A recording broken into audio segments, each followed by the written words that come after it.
हे बघा, पहिल्यांदा मागच्या नागपूर अधिवेशनमध्ये ही सर्व गोष्टी माझ्यासहित सर्व आमदारांनी तिथं मांडल्यानंतर असं सुद्धा बोलण्यात आलं की कुठंतरी राजकारण करण्यात आलं आहे। आम्ही तेव्हाही सांगितले की जर आम्ही कुणी राजकारण करत असलो तर आमच्यावरती गुन्हे दाखल करा। पण आम्ही जी वस्तुस्थिती ज्या जिल्ह्यामध्ये झाली होती किंवा लोकांनी आम्हाला सांगितली होती, संतोष अण्णा देशमुख कुटुंबाने आम्हाला जे काही सांगितलं होतं ती पूर्णपणे मांडली आणि ती चार्जशीटमध्ये तपासामध्ये तशीच आलेली आहे।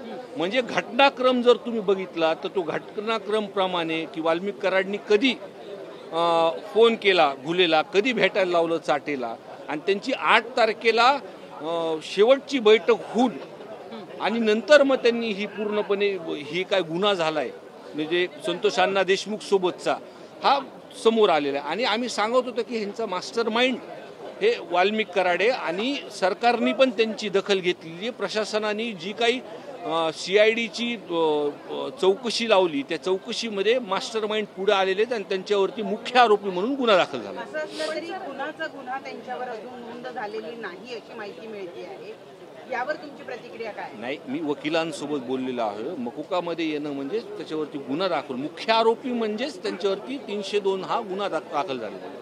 पण आता जी काही परिस्थिती आहे या परिस्थितीमध्ये तुम्हाला अपेक्षा आहे का की सरकार योग्य पद्धतीने ऍक्शन घेईल? कारण ऑलरेडी याला जवळपास 3 महिन्याचा कालावधी लोटलेला आहे। तर तुम्ही पहिल्या दिवसापासून सांगत होता ते उजागर व्हायला 3 महिने लागले। हे बघा, सभागृहामध्ये हा विषय झाल्यानंतर मुख्यमंत्री साहेब अजितदादांनी आश्वासन दिलं होतं की जे कोणी आरोपी असतील त्याच्यामध्ये त्यांना शिक्षा होईल। आणि प्रामाणिकपणे असंही बोललं पाहिजे, मी विरोधी बाकावरचा आमदार आहे आणि त्यांनी बोलल्याप्रमाणे प्रशासनाने त्याची दखल घेतली। त्यावेळेसचे SP तिथं बदलले, तिथं ॲक्शन झाली। 83 दिवसामध्ये ही चार्जशीट दाखल झाली आणि ज्या पद्धतीने तपासाचा जो वेग आहे तो फास्ट ट्रॅकवरती चालू आहे। निश्चितपणे या तपासामध्ये जे वकिलांशी चर्चा करतो किंवा या प्रशासनामधले चौकशी अधिकारी त्यांची जी आम्ही बघतोय तर लवकरात लवकर ह्या गुन्हेगारांना वाल्मिक कराडला ही फाशी होणारच। धनंजय मुंडेंचा राजीनाम्याच्या संदर्भात अजून काहीच झालेलं नाहीये, तुमची काय प्रतिक्रिया यावर? कारण 2-3 महिने झाले सातत्याने हा मुद्दा तुम्ही लोक लावून धरताय, पण त्याबद्दल अजूनही सरकार म्हणून कुठलीही ठोस भूमिका जाहीर करत नाही।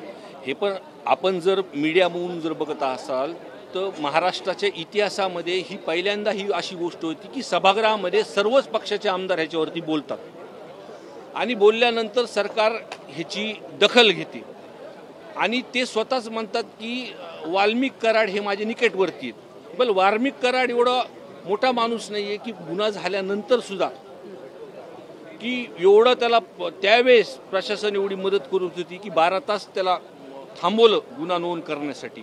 आणि जी काही VIP एंट्रीने ते सरेंडर झाले, बाकीच्या गोष्टी ह्या निदर्शनात आल्यानंतर पब्लिक रस्त्यावर उतरल्यानंतर सरकारने पण त्याची दखल घेतली आहे आणि आम्ही आज सुद्धा ठाम आहे की या विषयावरती धनंजय मुंडे साहेबांनी नैतिकता दाखवी आणि राजीनामा द्यावा। सर, अंजली दमानी यांनी चार्जशीटवरती एका वाक्यावरती आक्षेप घेतलेला आहे, त्या संपूर्ण टोळीचा मुख्य आहे तो म्हणजे सुदर्शन गुले। कुठेतरी हा जो शब्द आहे वगळला पाहिजे अशी त्यांनी मागणी केलेली आहे, जेणेकरून वाल्मिक कराड यांना कोणत्याही पद्धतीने त्यांना दिलासा मिळणार नाही। मात्र चार्जशीटमध्ये कुठेतरी हे बदल केले पाहिजे असं त्यांचं म्हणणं आहे। हे बघा, मी त्यांची बाईट काही बघितली नाही, पण मी चार्जशीट जे काही मुद्दे बघितले आहेत त्या मुद्द्यावरतून तपास व्यवस्थित चालू आहे असं मला वाटतं।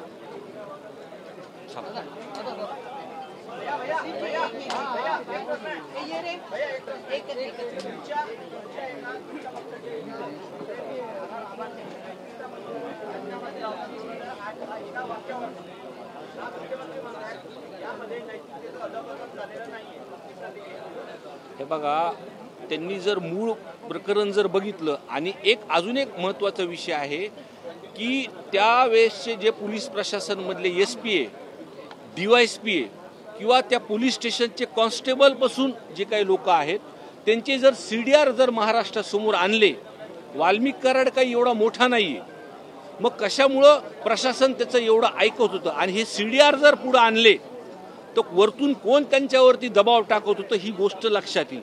म्हणून सुद्धा आम्ही आज सुद्धा ह्याच्यावरती आहे की त्यांनी राजीनामा हा दिला पाहिजे।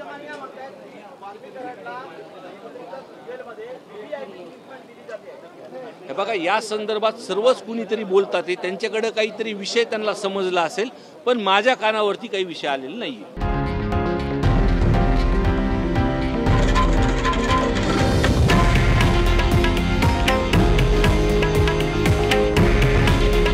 हे आहे देशातील नंबर 1 न्यूज नेटवर्क आणि आपण पाहत आहात TV9 मराठी. काळजी तुमची, हित महाराष्ट्राचं.